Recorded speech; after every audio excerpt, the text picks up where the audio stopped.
A Vianey Esquinca, ella es analista política y socia directora de comunicación de Cuadrante Estrategia y Comunicación. Muchísimas gracias, Vianey, por estar con nosotros. Encantada, Alex. Muy buenas noches a todo tu auditorio. Veíamos estas cifras y me gustaría comenzar preguntándote el partido del crimen. Me parece que reconocer esta situación desde Palacio Nacional, pero además achacarle todos estos asesinatos, todas estas intimidaciones a los grupos del crimen organizado es bastante riesgoso. ¿Cómo lo ves tú? Bueno, lo que pasa es que tampoco, Alejandro, pueden cerrar los ojos ante una realidad. Ya veíamos que en 2018 fue el año electoral más violento que tuvimos en el país, y apunta, aunque va en segundo lugar, apunta que podría rebasarlo. Entonces tampoco pueden cerrar los ojos, porque mira, durante mucho tiempo, desde septiembre a la fecha, empezamos a ver cómo asesinaban a aspirantes, a candidatos, y permanecían las autoridades en silencio. El gobierno federal tampoco estaba dando soluciones, hasta que de plano ya fue un grito de auxilio es que no pueden estar así los candidatos, y entonces ya sale toda esta estrategia. Pero no solamente el partido del crimen podría, y yo sí, porque no estoy segura, como bien tú comentas, sí, podría ser el causante, pero el partido del crimen también está jugando las elecciones, no solo intimidando y amenazando a los candidatos, sino también en algo que fallaron los partidos, Alex, que fue el dinero de las campañas, el dinero sucio en las campañas políticas. Hoy por hoy no sabemos cuáles son los controles del partido del crimen, que también le está jugando a ganar. Eso no sabemos los controles, no sabemos qué va a pasar, no sabemos, la UIF no tiene, por supuesto, la JEPADE, todos los brazos como para determinar en dónde están las fugas. Entonces, a pesar de lo que nos digan, el partido del crimen sí está jugando, y el partido del crimen puede ganar varias elecciones. Es lo que te iba a preguntar, ¿tendría varios candidatos? Es decir, ¿algunos estarían bajo esta sombra, bajo este cobijo? Sí, era lo que vemos. Hay varios candidatos muy polémicos. Bueno, hace unos días veíamos a un candidato que fue por lo menos atrapado, investigado por sus nexos con el crimen. Lo que pasa es que tampoco los partidos, insisto, hicieron todos los controles que tienen, o a lo mejor son más inteligentes los del partido del crimen, los delincuentes, para poder colocar. Pero ¿qué va a pasar con esas plazas calientes en Michoacán, en Guerrero, en Veracruz, en Puebla, donde el crimen organizado, o en Jalisco, por ejemplo, donde el crimen organizado tiene sus propias plazas y control? ¿Qué va a pasar cuando se acerquen a los candidatos a ofrecerles sus apoyos y estos no acepten? Tienen dos, o eso se está sujetando, plata o plomo. Uy, es grave esto que nos refieres, Vianey, sobre todo por el contexto de violencia que vivimos, y sobre todo porque estamos arrancando un proceso electoral, tenemos campañas que evidentemente la mayoría arrancaron el 4 de abril, pero que nos dicen y de pronto nos llevan a pensar qué tanto es una simulación el tema de las campañas, cuando en algunos lugares, plazas calientes, como ya bien lo referías, a veces ya está mucho más cantado sin necesidad de unas elecciones, ¿no? Sí, efectivamente. Yo creo que todavía tenemos como país, como autoridades electorales, como autoridades judiciales, mucho camino que recorrer en este tema del dinero sucio en las campañas.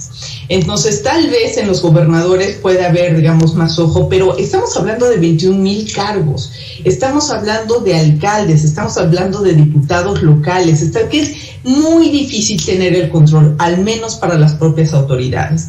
Entonces, por supuesto, en muchos casos, como han sido en todas las elecciones, por supuesto que se está jugando eso. Sería muy ingenuo pensar que este año no iba a suceder porque les estamos dando abrazos y no balazos. Eso no va a suceder, y es mejor que de una vez pensemos en cómo vamos a controlar o cuáles van a ser nuestros siguientes pasos cuando un candidato del partido del crimen llegue a ganar las elecciones. Y creo que pasa en todos los partidos, ¿eh?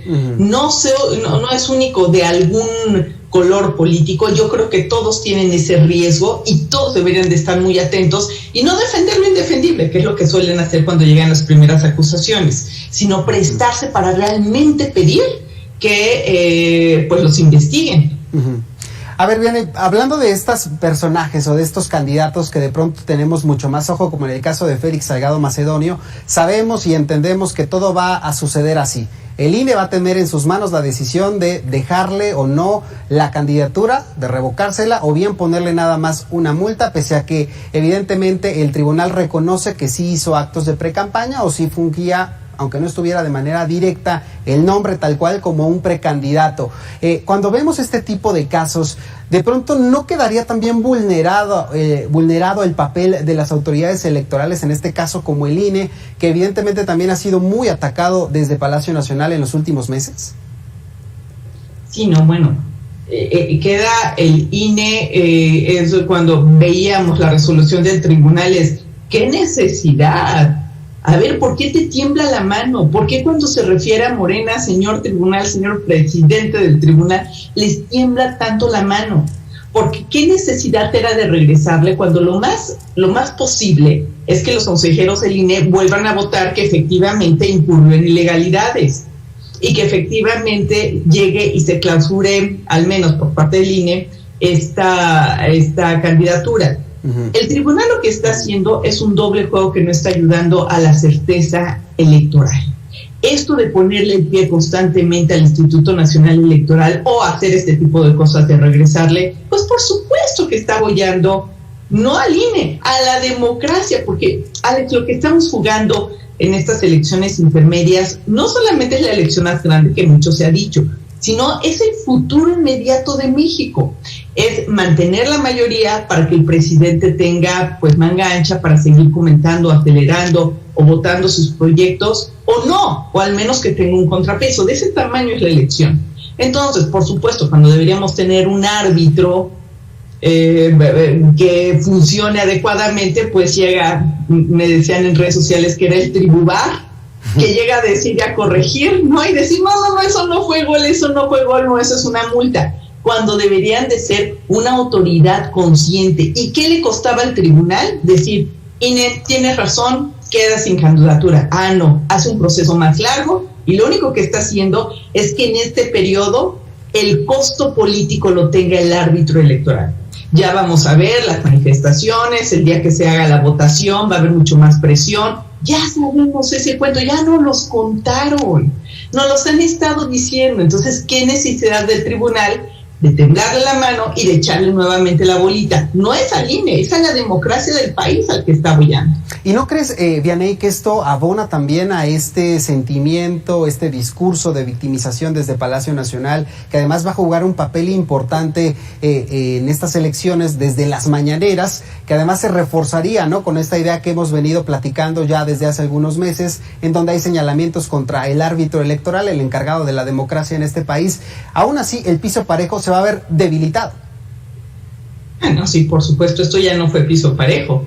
Cuando tú tienes una cadena nacional todos los días, porque aunque no es cadena nacional, tienes todas las herramientas, los noticiarios, los periódicos, los medios digitales nativos, todos les dan espacio, pues lo que tienes es un arma, es independientemente de lo que él diga que va a seguir defendiendo de los opositores y de los ataques, pues esa es una cuestión, ese es un discurso electoral. De verdad no logro entender por qué, bueno, a lo mejor sí logro entender, el miedo de tener al SAT y a la UIF encima, me refiero al presidente del tribunal, debe ser muy, muy complicado. Entonces entiendo esta debilidad ante el gobierno federal. Pero esta falta de certidumbre, esta falta de seguir utilizando desde la mañanera un permanente ataque, hacer una palestra para atacar al INE, a la oposición, a que se deje, por supuesto no beneficia a nadie. Por supuesto va en contra de la democracia, de los partidos, de oposición, por supuesto. Va en contra de lo que todo sea contrapeso, que a la larga, Alex, esto nos va a perjudicar a todos. A la larga esto no puede llegar a buen fin. Vianey, te agradezco estos minutos aquí en Mega Noticias TVC, ojalá que no sea la última vez que platiquemos. Un placer, muchísimas gracias y muy buenas noches a todas y a todos. Buenas noches, ahí lo tiene, ustedes son